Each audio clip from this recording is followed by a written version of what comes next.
अगर आप इस चैनल को सब्सक्राइब करना चाहते हैं तो यहाँ पर इस सब्सक्राइब बटन पे ऐसे क्लिक कर दीजिए और ये बेल आइकन पे क्लिक करके ऑल पर क्लिक कर दीजिए। इससे आपको मेरे वीडियो की सारी नोटिफिकेशंस आपको आसानी से मिल जाएंगी। कॉन्ग्रेचुलेशंस, आपके वॉलेट में 20,000 रुपए की लिमिट आपको अप्रूव्ड हो गई है और आप अभी जाइए और केवाईसी को वेरीफाई कराइए और इस लिमिट को एंजॉय करिए। दोस्तों, ऐसे बहुत सारे मैसेजेस जो हैं आपको टेक्स्ट मैसेज के माध्यम से या नोटिफिकेशंस के माध्यम से आपके मोबाइल पर हफ्ते में कई बार आपको रिसीव होते होंगे। आज का ये वीडियो जो है इन्हीं वॉलेट लोन्स या पे लेटर लोन्स के बारे में है। मैं इस वीडियो में पूरी तरीके से आपको एक्सप्लेन करूंगा कि पे लेटर्स लोन होते क्या हैं, ये वॉलेट लिमिट या वॉलेट लोन होते क्या हैं, इसके क्या बेनिफिट्स हैं, इसके क्या नुकसान हैं, ये आपके सिबिल में किस तरीके से आपको इम्पैक्ट करते हैं, आपकी क्रेडिट हिस्ट्री को ये इंप्रूव करते हैं या खराब करते हैं, इनके चार्जेस कैसे होते हैं, ये पूरा मॉडल कैसे काम करता है और किस तरीके से ये आपके लिए बेनिफिशियल हो सकते हैं या नुकसानदायक हो सकते हैं, पूरी चर्चा करूंगा इस वीडियो पे। और इस वीडियो को देखने के बाद आप अपने आप को काफी कॉन्फिडेंट महसूस करेंगे क्योंकि पे लेटर्स लिमिट या पे लेटर्स लोन की बाढ़ आई हुई है मार्केट में। आप किसी ऐप को नहीं जानते होंगे, पहली बार आप उसको डाउनलोड करेंगे, उसके अंदर भी आपको पे लेटर की सुविधा मिलेगी, जैसे कि मतलब हर एक व्यक्ति आपको लोन देने के लिए तैयार है। और कोई चीज अगर इतनी आसानी से मिल रही है तो उसके बारे में सोचना समझना बहुत ज्यादा जरूरी है, जो एक ऐसा पॉइंट है जहां पर हम हमेशा से चूक जाते हैं और बाद में वो हमारे लिए कई बार नुकसान का सबब बनता है। तो इस वीडियो को पूरा देखिए, इस पूरे वीडियो के बाद आप काफी कुछ कॉन्फिडेंट हो जाएंगे और आप अपना फाइनेंशियल डिसीजन जो है इन पे लेटर्स और वॉलेट लिमिट अकाउंट्स के बारे में लेते वक्त काफी स्मार्ट डिसीजन लेने में सक्षम हो जाएंगे। दोस्तों नमस्कार, मैं पुष्पेंद्र गुप्ता। पे लेटर अकाउंट्स होते क्या हैं? ये अकाउंट्स उस तरह के अकाउंट्स हैं जिसको नाम से ही डिस्क्राइब्ड है कि भाई आज आप इस पैसे का इस्तेमाल कर लीजिए और बाद में नेक्स्ट मंथ या उसकी जो अगली बिल ड्यू डेट होगी उस डेट पर आप इसका पेमेंट जो है जमा कर दीजिएगा। जैसे ही आप पेमेंट जमा करेंगे, जितना पेमेंट जमा करेंगे उतना पेमेंट विड्रॉ करने की आपकी लिमिट फिर से एक्टिवेट हो जाएगी। ये पे लेटर्स अकाउंट ही जो होते हैं वॉलेट लिमिट अकाउंट्स होते हैं। आज की डेट में मार्केट में बहुत सारे वॉलेट्स अवेलेबल हैं, जैसे कि आपका पेटीएम हो गया, मोबीक्विक हो गया, लेजी पे हो गया, बहुत सारे मनी व्यू हो गए, बहुत सारे ऐसे आपके वॉलेट अकाउंट्स हैं जिसके थ्रू आप इलेक्ट्रिसिटी का पेमेंट कर रहे होंगे, पेमेंट ट्रांसफर कर रहे होंगे यूपीआई की सुविधा, यूपीआई का इस्तेमाल करके, और मोबाइल रिचार्ज कर रहे होंगे। अब होता क्या है कि जब आप इसको रेगुलरली फ्रिक्वेंटली यूज करते रहते हैं तो धीरे धीरे ये आपको एक लिमिट दे देते हैं। ये लिमिट ऐसी फिक्स हो जाती है कि भाई 10,000 शुरुआत में ये 1,000-1,200 रुपये से चालू करते हैं, फिर धीरे धीरे चलते चलते 10,000, 15,000, 20,000 रुपये तक दे देते हैं। आपकी एक बिलिंग साइकिल डिसाइड हो जाती है। आप पूरे महीने आपको कहीं भी स्वैप करना है, कहीं भी शॉपिंग करनी है, मोबाइल रिचार्ज करना है, कुछ भी करना है, आप ये पेट्रोल पंप में जो है आपको पेट्रोल भरवाना है, तो आप इन के माध्यम से जो है इन वॉलेट के माध्यम से आप पेमेंट जो है कर देते हैं और बाद में जो है पूरा महीना खत्म होने के बाद इसका बिल जनरेट हो जाता है और जो भी ड्यू डेट होती है उस डेट पे आपको इसका पेमेंट करना होता है। अब लगता बड़ा आसान है और बड़ी आसानी से इसका इस्तेमाल भी हो जाता है, लेकिन इसके साथ कई समस्याएं हैं। पहली बात यह है कि ये जो भी लिमिट या जो भी क्या कहते हैं लोन आपको इसमें प्रोवाइड कराया जाता है इन अकाउंट्स में, उसमें हमको ध्यान रखना पड़ेगा कि सपोज एक एग्जांपल हम लेते हैं कि मोबीक्विक। सो मोबीक्विक या पेटीएम अगर ये कोई लिमिट आपको प्रोवाइड करा रहे हैं तो पर्टिकुलरली ये लोन एप्लीकेशन आपको लिमिट प्रोवाइड नहीं करा रहे हैं, बल्कि सिर्फ ये एक थर्ड पार्टी के तौर पे काम करते हैं। इसमें 3 लोग इन्वॉल्व होते हैं। पहले आप होते हैं, दूसरा ये जो प्लेटफॉर्म होता है जो कि वॉलेट होता है, और तीसरा एक थर्ड पार्टी फाइनेंस कंपनी होती है जिन्होंने इन वॉलेट के साथ टाई अप करके रखा होता है। क्योंकि आज की डेट में नैक की फैसिलिटी के बाद ऑटो डेबिट की सुविधा बड़ी आसान हो गई है इलेक्ट्रॉनिक तौर पे, तो फिजिकल डॉक्यूमेंट की रिक्वायरमेंट नहीं होती। और दूसरी बात ये हो गई है कि भाई आप आधार की जो केवाईसी वेरिफिकेशन है वो भी ऑनलाइन आप करा सकते हैं। ई केवाईसी जो है आपका आधार का ई आधार के माध्यम से वेरीफाई हो जाता है, तो आपका सिबिल बड़ी आसानी से जो है ये वॉलेट जो लोन्स होते हैं, वॉलेट जो होते हैं, इसमें जब आप अपनी इन्फॉर्मेशंस डालते हैं तो बड़े आसानी से आपके सिबिल की इन्फॉर्मेशन इन तक पहुंच जाती है। और इन्होंने जिन जिन फाइनेंस कंपनीज के साथ टाई अप किया होता है वो फाइनेंस कंपनी अपने अपने हिसाब से जो है आपकी क्रेडिट वर्दीनेस या आपकी सिबिल के हिसाब से आपकी एक लिमिट तय कर देती है, और वो लिमिट जो है आपके मोबाइल आपके वॉलेट एप्लीकेशन में दिखने लगती है और आप उसको एक्टिवेट कर देते हैं। तो पहली बात तो ये जानिए कि जो भी वॉलेट आप इस्तेमाल कर रहे हैं वो लोन उस वॉलेट के द्वारा नहीं दिया जा रहा है, बल्कि एक थर्ड पार्टी कंपनी के द्वारा दिया जा रहा है। दूसरी चीज जो ध्यान देने वाली है वो ये है कि ये जो लिमिट दी जा रही है ये आपको एक लोन के तौर पे दी जा रही है। बाकायदे एक फाइनेंस कंपनी है जो आपको ये लोन प्रोवाइड करा रही है, और चूंकि ये लोन के माध्यम से दी जा रही है तो इसमें रिटेल लोन जो है उसके सारे नियम जो आरबीआई के होंगे वो एप्लीकेबल होंगे। इस वजह से ये लोन आपके सिबिल में जो है बड़ी जाके इंपैक्ट करेगा, सिबिल में आपके दिखेगा, सिबिल में शो होगा। कई बार होता होगा जब आप लोन एप्लीकेशन, जब कोई लोन आपको लेना होता है और आप अप्लाई करने के लिए जाते हैं लोन में, जब आपका सिबिल जनरेट होता है तो जो भी कंपनी आपसे आपको लोन दे रही है, जहां भी आपने अप्लाई किया, वो आपसे बोलते हैं कि सर साहब ये 5,000 रुपए का लोन आपके सिबिल में दिख रहा है, ये 1,200 रुपए का लोन आपके सिबिल में दिख रहा है, ये आपने कहां से लिया है? और आप अचानक से ब्लैंक हो जाते हैं, बोलते हैं यार मैंने तो ऐसा कोई 5,000 या 1,200 रुपए का कोई लोन ही नहीं लिया हुआ। एक्चुअली में वो लोन आपने लिया होता है। जब आप इंक्वायरी करते हैं तो समझ में आता है कि आपने किसी वॉलेट में कोई लिमिट आप इस्तेमाल कर रहे हैं जो आपको जो है वो आपके सिबिल में इंपैक्ट कर रही है। अब इसमें होता ये कि अगर आप ये पेमेंट लेट कर गए, चूंकि आपको पता नहीं होता लोन है और छोटा मोटा अमाउंट होता है तो आप ध्यान नहीं दे पाते, अकाउंटिंग प्रॉपर कर नहीं पाते, और अगर आपने इसका अमाउंट अगर आपने मिस कर दिया ड्यू डेट पे पेमेंट करने का, तो ये आपके सिबिल में जो है निगेटिवली इंपैक्ट करता है और आपके सिबिल स्कोर को गिरा देता है। तो कई बार ऐसा भी देखा गया है कि बहुत सारे कस्टमर है जो 5 लाख 10 लाख 15 लाख रुपए के लोन चला रहे हैं, बहुत अच्छे लोन चला रहे हैं, बड़ी बड़ी अमाउंट्स के लोन बहुत अच्छे चला रहे हैं, लेकिन सिर्फ ये 1,000 1,500 1,200 रुपए के वॉलेट लिमिट अकाउंट में थोड़ा बहुत आगे पीछे पेमेंट होने की वजह से उनका सिबिल स्कोर काफी कुछ डाउन हो जाता है,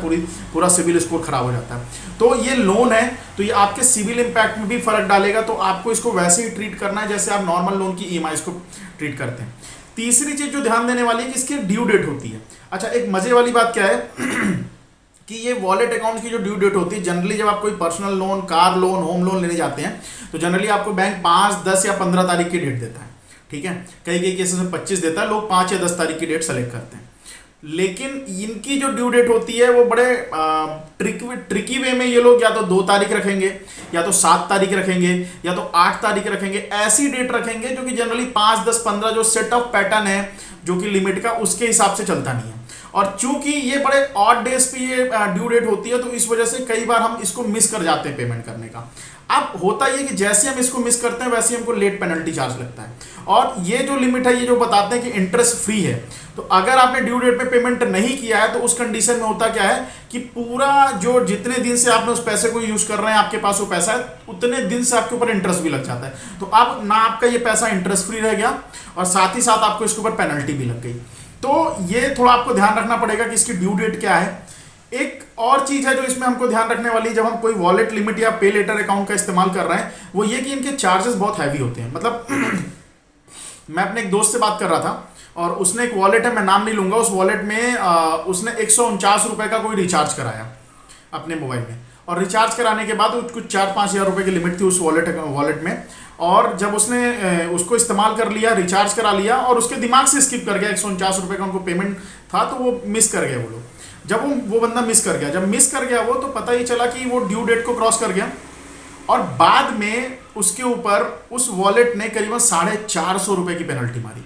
यानी कि 149 रुपए का रिचार्ज और 450 रुपए की पेनल्टी। आप समझिए कितना हैवी पेनल्टी लगता है। तो ये आपको ध्यान रखना पड़ेगा कि इसकी पेनल्टी बहुत हाई होती है, तो ड्यू डेट आप ध्यान रखिए। एक चीज और आप ध्यान रखिए कि इसमें बहुत सारे वॉलेट और लगभग ज्यादातर वॉलेट ऑटो डेबिट की फैसिलिटी देते हैं। तो अगर आप वॉलेट लिमिट का इस्तेमाल कर रहे हैं तो आप कोशिश करिए कि आप उसमें ऑटो डेबिट की फैसिलिटी को एक्टिवेट कर लीजिए, क्योंकि उससे ये होगा कि जो भी ड्यू डेट होगी आप भले मिस कर जाएंगे, लेकिन उस पर्टिकुलर डेट में आपके अकाउंट से पैसा डेबिट होके वॉलेट अकाउंट में चला जाएगा, तो वॉलेट आपको कोई पेनल्टी नहीं लगा पाएगा और ड्यू डेट पे पैसा सर्व हो जाएगा। मगर यहां पे एक बात ध्यान रखने वाली है, वो ये है कि अगर उस पर्टिकुलर डेट में आपके बैंक अकाउंट में पैसा नहीं रहा तो वो जो है वो बाउंस के तौर पे ट्रीट होगा। इधर आपका बैंक भी आपके अकाउंट में चार्ज मारेगा और वॉलेट वाला जो आपके में लेट पेमेंट का और इंटरेस्ट का जो चार्ज मारेगा वो मारेगा ही। तो ये एक चीज है जो आपको इसको ध्यान रखनी पड़ेगी। आपको अगर आप वॉलेट लिमिट अकाउंट का इस्तेमाल कर रहे हैं, पे लेटर लोन का इस्तेमाल कर रहे हैं वॉलेट में, तो आपको इसका भी एक ध्यान रखना पड़ेगा। सो दोस्तों, आप ध्यान रखिए कि वॉलेट लिमिट जो है वो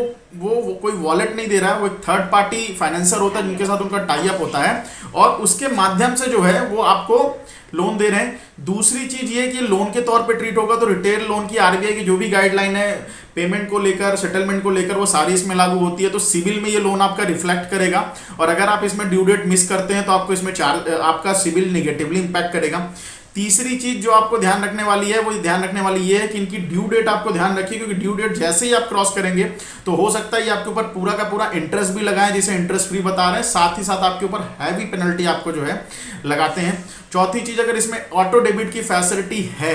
तो आप उस ऑटो डेबिट की फैसिलिटी का इसमें इस्तेमाल करिए। देखिए दोस्तों, हो सके जहां तक, चूंकि आपके सिविल में ये लोन इंपैक्ट करता है 10,000, 12,000, 15,000 का, अगर आप हो सके तो इसका इस्तेमाल ना करें। अगर आप इस्तेमाल कर ही रहे हैं तो जो मैंने आपको 4-5 बातें बताई हैं, इन बातों को भी आपको बड़े ध्यान से आपको रखना पड़ेगा, क्योंकि अगर आप नहीं करेंगे तो इसका सबसे बड़ा जो नुकसान है वो आपके सिविल स्कोर पे है। और होगा वही कि 200 मतलब 1,000, 2,000, 1,500 रुपए के लोन की वजह से आपका पूरा का पूरा सिविल खराब हो जाएगा, जबकि आप जो है अपने बड़े लोन, आपके एक्चुअल लोन जो आपने लिए हैं वो आप बहुत अच्छी तरीके से चला रहे हैं, तो आपकी क्रेडिट वर्दीनेस ऑन पेपर खराब हो जाएगी। सो दोस्तों, ये है ओवरऑल जानकारी पे लेटर्स अकाउंट के बारे में। लास्ट में मैं एक चीज आपको और बोलना चाहूंगा कि अभी बहुत सारे पे लेटर अकाउंट जो हैं, वॉलेट जो हैं, वो बहुत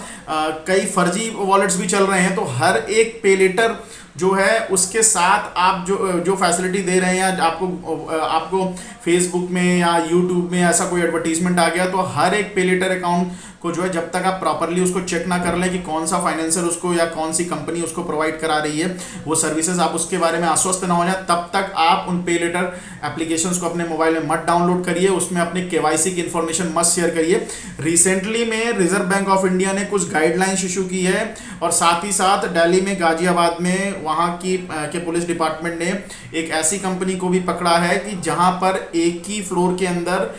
करीब 50 पे लेटर जो है सॉफ्टवेयर काम कर रहे थे, पे लेटर वॉलेट जो है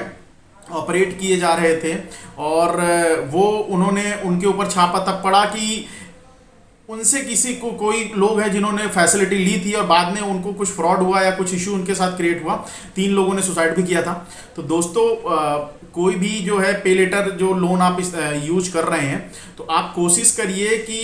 जब तक आप पूरी तरीके से आश्वस्त ना हो जाए कि वो जो कंपनी है या वॉलेट जो है वो ऑथेंटिकेट वॉलेट है, तब तक आप उसको एक्टिवेट मत करिए, ठीक है, और तब तक आप उसको अपनी केवाईसी की कोई इन्फॉर्मेशन मत दीजिए। उम्मीद करता हूँ ये वीडियो आपके लिए काफ़ी बेनिफिशियल होगा, और आप इसका इस्तेमाल जो है आपके फाइनेंशियल डिसीजन को लेने में, स्मार्ट डिसीजन लेने में आपकी काफ़ी हेल्प करेगा। सो आप ये वीडियो जो है, अभी तक अगर पहली बार आप देख रहे हैं मेरा चैनल, तो आप इसको सब्सक्राइब कर लीजिए, बेल आइकन को भी प्रेस करके ऑल के ऑप्शन को सेलेक्ट कर लीजिएगा, ताकि मेरी हर वीडियोस की नोटिफिकेशन आपको मिले। मैंने इस पूरे वीडियो के दौरान आपसे यूपीआई के बारे में बात की, एक नैक फैसिलिटी के बारे में बात कर रहा था मैं, उन सबकी वीडियोज़ मैंने अपने चैनल में बनाई हुई है, उसका लिंक मैं ऊपर आई बटन और नीचे डिस्क्रिप्शन में दे देता हूँ, आप जाके उन वीडियोज़ को भी देखिए, आपको उसमें काफ़ी यूजफुल इन्फॉर्मेशन मिलेगी। Thank you. अगर आप इस चैनल को सब्सक्राइब करना चाहते हैं तो यहाँ पर इस सब्सक्राइब बटन पे ऐसे क्लिक कर दीजिए, और ये बेल आइकन पे क्लिक करके ऑल पर क्लिक कर दीजिए। इससे आपको मेरे वीडियो की सारी नोटिफिकेशंस आपको आसानी से मिल जाएंगी।